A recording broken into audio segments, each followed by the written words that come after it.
بسم اللہ الرحمن الرحیم۔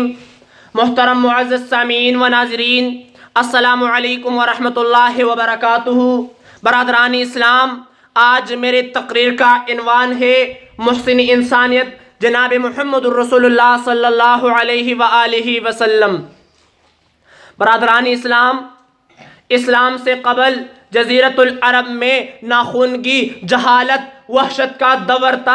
جب نبی صلی اللہ علیہ وآلہ وسلم کو نبوت ملی، آپ صلی اللہ علیہ وآلہ وسلم نبوت کے بعد مکہ مکرمہ میں احکام الہی کی دعوت و تبلیغ کا آغاز کیا۔ قرآن مجید میں 4 مقامات پر نبی صلی اللہ علیہ وآلہ وسلم کی منصب رسالت پر یہ تفصیل بیان کی گئی ہے۔ سورۃ البقرہ میں ارشاد فرماتا ہے، یاد کرو جبکہ حضرت ابراہیم علیہ السلام، حضرت اسماعیل علیہ السلام کعبہ کی بنیاد اٹھا رہی تھی، انہوں نے دعا کی، اے میرے پروردگار، ان لوگوں کی خود انہی کے اندر ایک رسول مبعوث فرما جو انہیں تیرے آیات پڑھ کر سنائے اور ان کو کتاب اور حکمت کی تعلیم دی اور ان کا تزکیہ کرے۔ برادران اسلام، یاد رکھنا، اللہ تعالیٰ نے نبی صلی اللہ علیہ وآلہ وسلم صرف قرآنی آیات سنا دینے کے لیے نہیں بھیجا تھا، ان کے ساتھ کی مقصد اور بھی تھی۔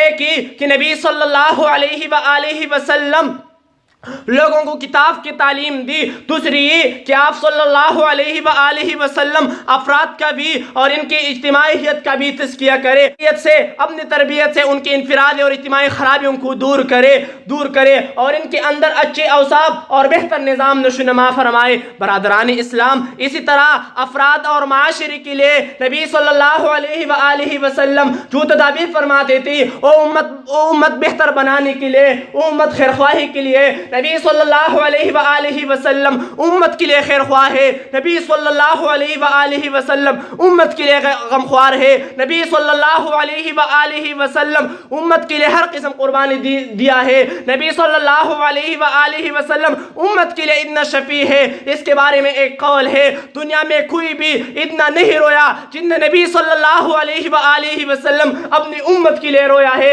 یہ ہمارے نبی صلی اللہ علیہ وآلہ وسلم کی شفقت امت کے لیے، اور امت نبی صلی اللہ علیہ وآلہ وسلم کی طریقے نہیں اپنائے، نبی صلی اللہ علیہ وآلہ وسلم کے طرز زندگی نہیں اپنائے اور اپنی خواہشوں کے مطابق زندگی گزارے۔ یہ بہت افسوس کی بات ہے۔ سیرت اٹھا کر نبی صلی اللہ علیہ وآلہ وسلم کی زندگی اسٹڈی کرو۔ نبی صلی اللہ علیہ وآلہ وسلم انبیاؤں کا سردار ہے، نبی صلی اللہ علیہ وآلہ وسلم فرشتوں کا امام ہے، انبیاؤں کا امام ہے۔ آمین سرور کائنات جناب محمد الرسول اللہ صلی اللہ علیہ وآلہ وسلم کا مرتبہ عظمت انسانی بلندیوں سے اعلیٰ ہے۔ محمد رسول اللہ صلی اللہ علیہ وآلہ وسلم کے بارے میں قرآن مجید بھی گواہ ہے۔ قرآن مجید میں ارشاد ہے، اے نبی صلی اللہ علیہ وآلہ وسلم کہو، اگر تم اللہ تعالیٰ سے محبت رکھتے ہو تو میری پیروی کرو، اللہ تعالیٰ تم سے محبت کریں گا۔ اسی طرح سورۃ الاحزاب میں ارشاد فرماتا ہے، تمہارے لیے اللہ رسول ایک نمونہ تقلید، ہر اس شخص کی جو اللہ تعالیٰ اور یوم آخر کا امیدوار ہو۔ قرآن مجید میں صراحت اور ان کے ساتھ بکثرت مقامات پر یہ کہتا ہے کہ نبی صلی اللہ علیہ وآلہ وسلم اللہ تعالیٰ کی طرف سے مقرر کی ہوئی حاکم اور فرمان روا تھی، جس نے رسول اللہ صلی اللہ علیہ وآلہ وسلم کی اطاعت کی، اس نے اللہ تعالیٰ کی اطاعت کی۔ جو لوگ نبی صلی اللہ علیہ وآلہ وسلم سے بیعت کرتے ہیں، دراصل در حقیقت وہ اللہ تعالیٰ سے بیعت کرتے ہیں۔ محمد رسول اللہ صلی اللہ علیہ وسلم کا شان بھی بڑا، محمد رسول اللہ صلی اللہ علیہ وسلم کا عظمت بھی بڑا، محمد رسول اللہ صلی اللہ علیہ وسلم امت کی عظمت بھی بڑا، محمد رسول اللہ صلی اللہ علیہ وسلم اولین بھی ہے، محمد رسول اللہ صلی اللہ علیہ وسلم آخرین بھی ہے، محمد رسول اللہ صلی اللہ علیہ وآلہ وسلم اور ان کی امت سب سے پہلے جنت میں داخل ہونے والی امت ہے۔ یہ محمد رسول اللہ صلی اللہ علیہ وسلم کی امت کی عظمت ہے۔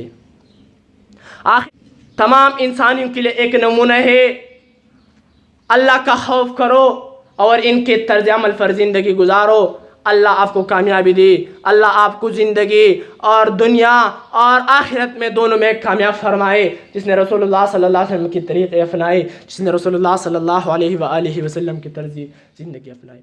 والسلام۔